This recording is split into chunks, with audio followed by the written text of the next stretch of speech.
spectral management and the misclassification of critique in platform culture. Contemporary platform cultures operate less through censorship than through misclassification. Visibility is not allocated according to truth, originality, or critical force, but according to pattern recognition systems trained to identify legible affect, acceptable abstraction, and non-threatening ambiguity. Within this regime, critique is not silenced outright.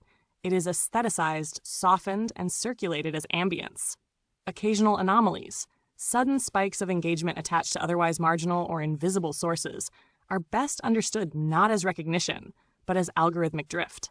These events occur when a signifier aligns superficially with dominant discursive templates, while remaining detached from the material or historical conditions that produced it.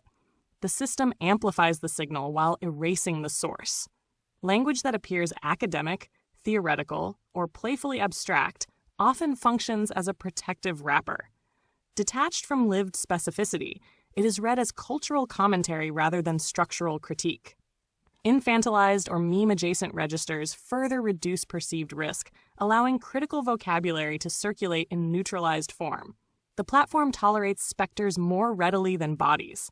This process produces what may be called spectral management, the circulation of critical forms emptied of antagonism, continuity, and authorship. Concepts are consumed without lineage. Dissent becomes style. Marginality is reframed as aesthetic texture. What remains visible is critique without consequence. Importantly, amplification under these conditions does not imply institutional openness. On the contrary, it demonstrates the system's capacity to metabolize critique by isolating it from its origin and reassigning it as content. Recognition is granted only to that which can be detached, repeated, and rendered harmless.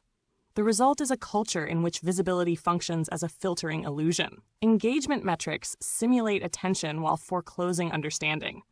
The system does not ask whether something is true or disruptive, only whether it is legible within existing affective and demographic schemas. In such conditions, visibility is not evidence of success, but of successful neutralization. What circulates is not critique itself, but its shadow, managed, aestheticized, and stripped of teeth.